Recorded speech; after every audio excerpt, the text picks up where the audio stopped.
Today I'm doing a quick update on Cakebox. Cakebox is a company I do hold shares in, so I'm a little bit biased on this one. They produce an egg-free cake product in a couple of production sites, one in Edmonton in North London, the other one up north, and distribute to a number of franchisees around the country. There's a queue for franchisees for this business, as the returns are apparently very, very good. So in terms of the quick updates here, we've had some news through this morning of some recruiting into the directorship. So the ingredient mix of Cakebox is stepping up, really. It's not changing, it's improving. So let's have a look what's actually happened here. Okay, so Pardeep Das, who's a co-founder and CFO, is stepping down from his role to pursue other interests. I think he's still retaining a shareholding within Cakebox. And the board's appointed David Forth as interim CFO with effect of 14th of March. And Pardeep will work with him for a handover up to the end of March 2022. So his background is in AB Sugar, CFO at AB Stobart Logistics, finance director at Wincanton, which is again another transport business, and interim CFO at Airware Dr. Martens, and is a qualified chartered accountant. So that's quite news. A good solid accountancy background there. So, Chief Operating Officer, Richard, apologies, not going to be able to pronounce your surname right, so I won't even have a try at that one. Joins from Island Poke, a grab-and-go franchise food retailer, so a very similar business, though I'm not aware of Island Poke, so I'm assuming it's a smaller business, where he was Chief Operating Officer. Prior to that, worked for another company I can't quite pronounce right, as Regional Operations Director, formerly in London with Costa Coffee.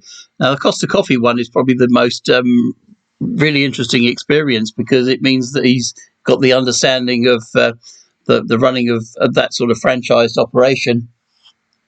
And I think that's going to be very key for Cakebox going forward. So I think he's probably going to be a great asset to the business. Ideally, I mean, as a shareholder, I think I'd like to see Cakebox adopting some of the policies and more rigid franchising concepts that are used by, say, Subway and Greggs and Costa in their operations, with all the KPIs in place and very set ways of setting out a store, how it's merchandised, how it's set out, and how it's run on a day-to-day basis. And if Richard can bring that sort of operations into Cakebox, I think that'll be a very key asset in driving the business forward at quite a dramatic rate in the coming years.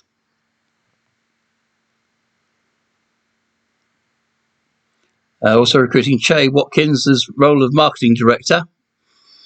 He comes from a brand strategy consultancy, so that's again is excellent news. So I think very much in terms of the people they're putting in place, they're really going to be there to turn it into a brand along the likes of the Greggs, Costas and Subways in the years to come. And if they do that, I think it's going to be extremely successful as a business.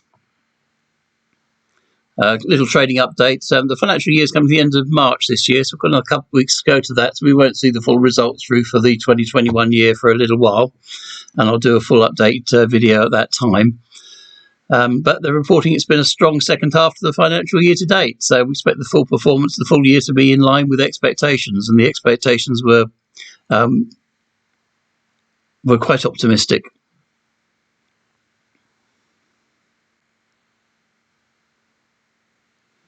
So I think as a comment, as an outsider looking in on Cakebox, I think Pardeep probably did a very good job over the years as the financial officer in bringing what was essentially a small family business and bringing it up through to IPO and to becoming a public limited company. But I think we've seen some of the figures were a little bit out of kilter, really, and it may well be that you hadn't maybe quite got the experience of running a public limited company as a financial director. And maybe the new person on board will bring that level of experience with the business needs to really build the confidence in producing the right results going forward and provide the right kind of advice from a financial point of view that will make the business a continuing success. So one thing I want to look at from Simply Wall Street was something I was aware of. There have been quite a lot of selling of shares back to the last September time. A very big chunk of the business sold off. I think this was particularly by Pardeep. So it does show in back in last September Pardeep sold over 1.25 million pounds worth of shares in the business at 3.45. So it's actually probably done quite well out of the deal if you look at today's share price. So Simply Wall Street are putting the fair value at the moment at £5.40 a share, current price £1.99. So they're showing it as fairly undervalued. And jumping over to SharePad, share price over the last couple of years, we're seeing a lovely steady growth here up to a very hefty price at $4.27 a share. And then that sort of slid down over the early parts of this year, down to under the £1.40 a share price. But that one is now jumping up with the new appointments to the board. So I think the stock market's looking at it very positively and seeing some optimism there going forward. So I think we may well see a recovery in that share price. We'll have to keep an eye on the figures. I look forward to seeing the end of year results, and we can then do a more thorough look at Cakebox going forward for 2023. So if you'd like to comment and subscribe, we look forward to seeing your comments in the comment box below, and see what your opinions are on Cakebox. And we'll catch up with you again soon.